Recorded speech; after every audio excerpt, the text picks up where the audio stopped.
mbokki xarit yi ñu leen di nuyu bu baax di leen ziar di leen remercier encore une fois ci seen présence seen teewlu ci suñu rubrique Cheikh et Cheikh ñu ñëwaat encore cette semaine comme on vous l'avait si bien promis chaque semaine dinañ leen indil benn numéro benn thème boo xamante ne moom la ñuy waxtaanee. tey jii nag ñu ñëwaat ak ki nga xamante ne moom mooy suñu xarit Cheikh ñu bàyyi ko mu nuyoo Cheikh ñu ngi lay nuyu di la ziar.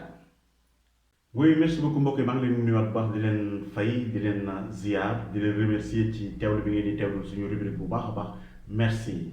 ok voilà mbokki xarit yi tey nag ñu indi leen beneen thème bi ñu leen indi mooy wàllu hygiène mais surtout déchets plastique nekk na loo xamante ne baaxul ci écologie baaxul ci suñuy géej baaxul ci suñuy tefes mais surtout baaxul ci suñuy population. li tax nag tey jii ñu amoon inspiration waxtaanee li nga xamante ne moom mooy insalubrité te mooy l'autre jour dañ doon seetaan émission boobu ñuy woowee émission jàkkaarloo de plus de 700 entrepreneurs yoo xamante ne dañuy liggéeyloo plus de 30 000 personnes ci seen ginnaaw. Il paraît état du Sénégal dafa décider arrêter activité yooyu à partir du 20 avril mu nekk loo xamante ne lu alarmant la ba tax na tey jii ñu décider ñëw toog ak yéen waxtaan ci loolu. Cheikh ñu lay laaj yow loolu noo ko gisee. effectivement l'autre jour seetaan nañu suñu émission jàkkaarloo mu nekk émission boo xamante ne man personnellement émission bu ma neex la dama koy suivre bu baax a baax parce que ay nit ñu conscient ñoo fa nekk nit ñoo xamante ne dañoo bokk ci ñi tabax. Conscience su nit ñi di ci contribuer bu baax a baax ma leen di remercier au passage mais quand même l'autre jour j'étais déçu bi ma seetaanee émission bi pourquoi parce que xam nga ay nit ñoo xamante ne ay sénégalais lañu am idée am xaalis nekk nit ñoo xamante ne bëgg nañu dimbali seen bopp dimbali seen njaboot et surtout contribuer ci économie Sénégal te ñoom ñu déplacé wu ñëw ba foofu pour waxtaanee li nga xamante ne moom mooy seeni problème seen njàqare jaadu nañu tiit jaadu nañu jaaxle te bu ñu amee yaakaar ci émission bu mel ne jàkkaarloo ñëw fa pour jooy seen naqar li doon yoon mooy ñu accompagner leen ci naka la ñuy def ba résoudre boobu problème mais Charles Faye par exemple nga xamante ne dama ko estimer bu baax a baax ci éloquence am ci intelligence am et tout mais l'autre jour mu changé débat bi noonu tourné ko di leen laaj ndax effectivement ndox mi set na ndax ndox mi am na hygiène ndax ndox mu sell la ak yooyu mais ça c'était pas le débat Charles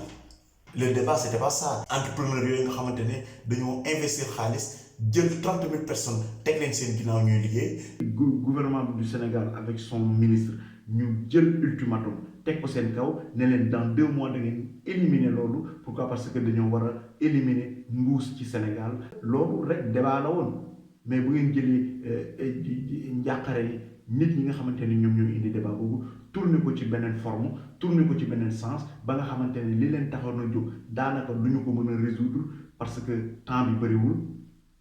il fallait parler de ça quant à ndox bi baax na wala baaxul set na wala setul loolu ñun du suñu xam-xam. moi j'ai pas les moyens de contrôler Charles Faye n'a pas les moyens de contrôler lui-même l'entrepreneur il n'a pas les moyens c'est l'État moo war a jël ay responsabilités envoyer ay experts ñu expertiser affaire bi parce que état moom moo war a xool liy dugg suñu biir ndax baax na wala baaxul te entreprise yooyu c'est des entreprises yoo xamante ne ñu ngi liggéey ci côté formel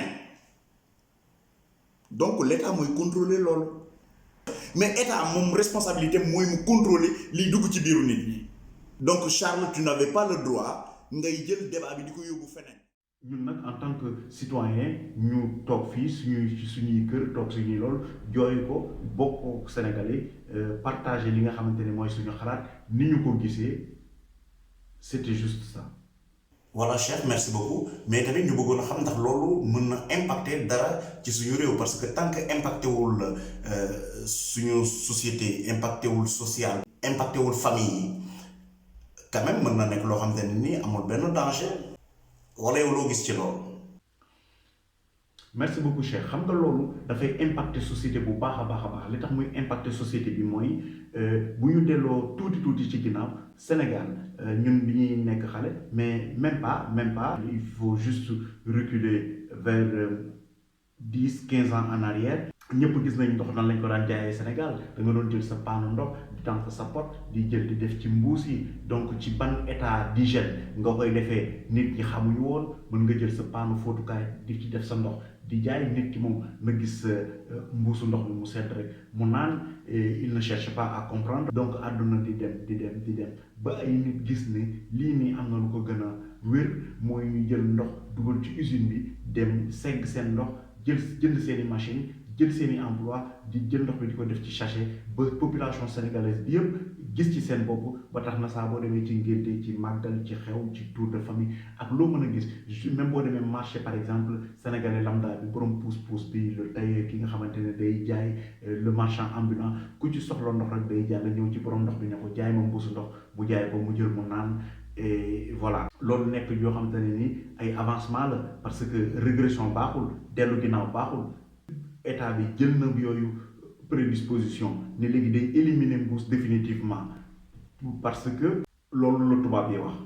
ok mais léegi yan solution ngeen di teg pour sénégalais boobu nga xamante ne dafa doon soxloon mbuusu ndox mu jënd ndox mu naan léegi bu amatul benn ndox muy naan parce que dañoo interdire chasser mais kooku nan lay def pour mu xëy di naan est-ce que day dugg ci kër yi di ñaan ndox pour naan est-ce que dafa war a dem jënd bouteille Evian 450 francs je ne me rappelle plus est-ce que loolu la war a def dégg naa l'autre jour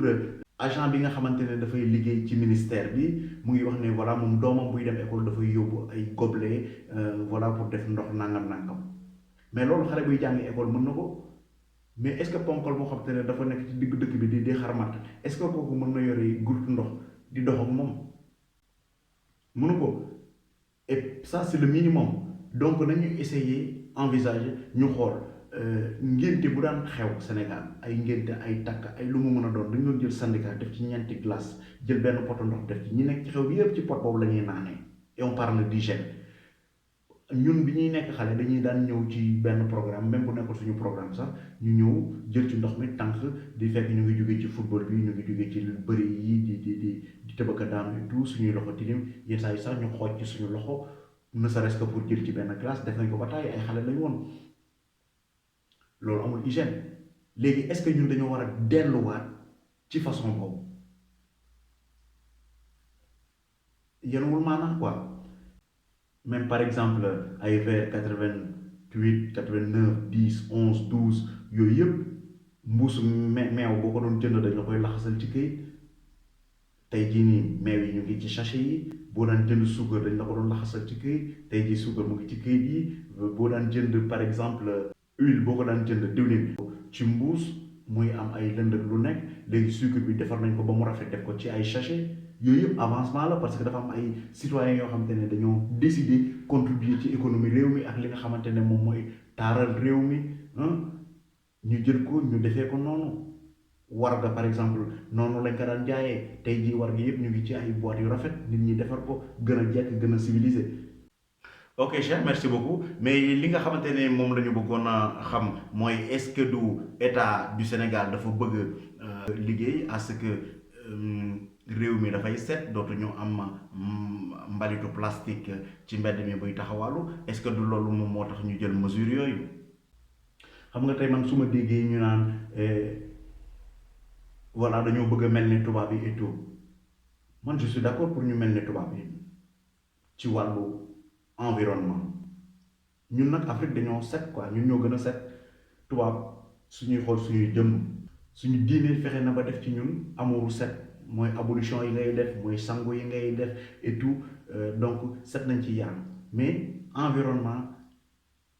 moom moo ñu dese mooy ñu set ci environnement il faut ñu defaraat jikko yi il faut ñu defaraat loolu mais loolu état daf ci am part de responsabilité bu mag a mag a mag boo xamante ne moom il faut mu jël part de responsabilité boobu soo ma nee nag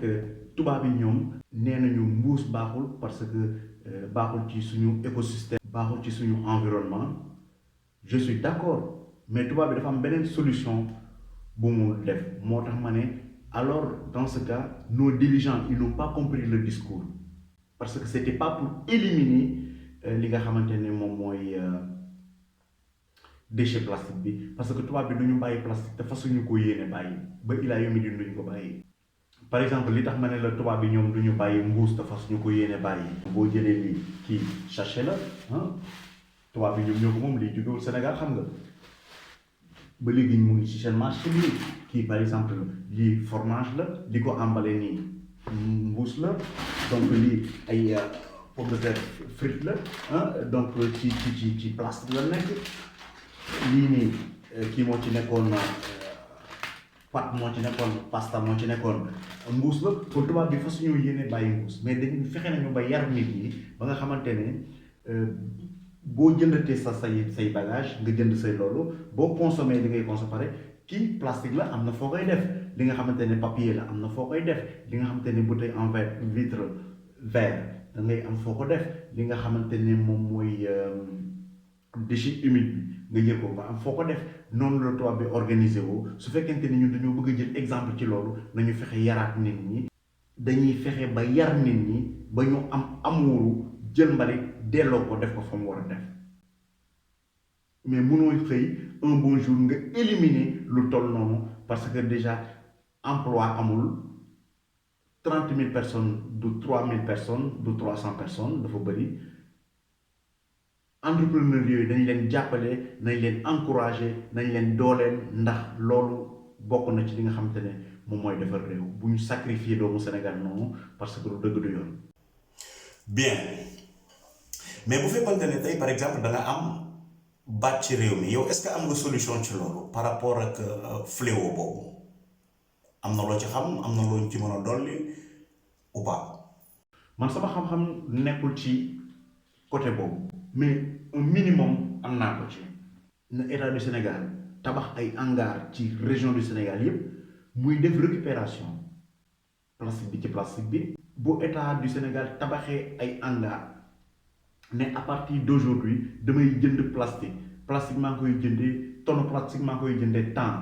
tonne këyit maa ngi koy jëndee temps di nga doxati biir Sénégal bëgg a for këyit mu tëla di nga doxati Sénégal bëgg for plastique mu tëla nga ne damay jënd aluminium damay jënd inox damay jënd fer. xam nga Sénégal déjà gis fa fer buy taxawaalu yombul même boo joxee nit ne ko tojal ma bâtiment chef de chantier bi dina toj bâtiment bi ba mu jeex fil de fer bu génn ci bâtiment bi sax mu jàll ko parce que da koy jaay ñun bi ñuy nekk xale dañ doon dem bu ñu jàngi jee ba wàcc nekk ci mbedd mi di fortaatu ay weñ ak yooyu boo fa tegee benn affaire sa buntu kër sax ñu sàcc ko dem jaay ko ci la ñetti dërëm à l'époque looloo tax Sénégal kenn mësta réclamer fer. pourquoi parce que fer bi dañ koy jaay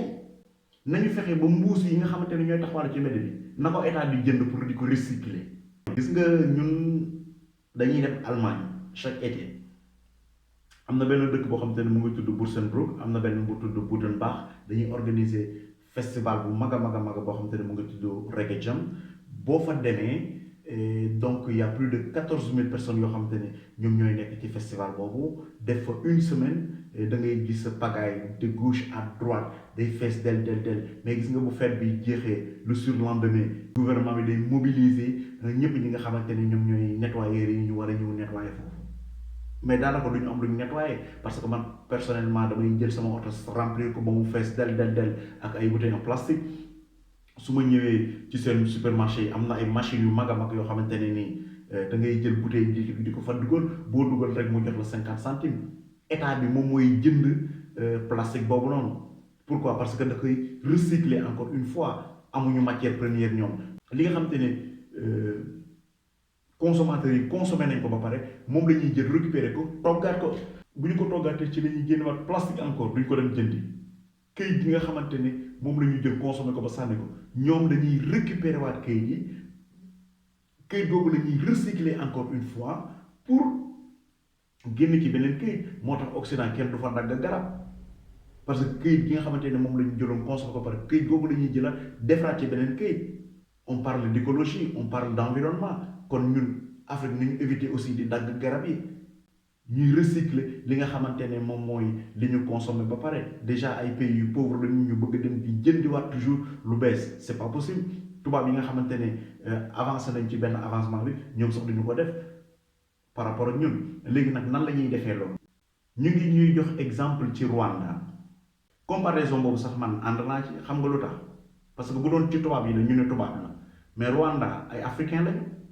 mais lan moo tax mu mel ñu mel noonu parce que seeni gouvernement dañoo jël responsabilité ci loolu ñoom fexe nañ ba nit ñi ku ci amati këyit doo ko sànni ci mbedd bi mais il faut suñuy état ñu fexe liggéey ci loolu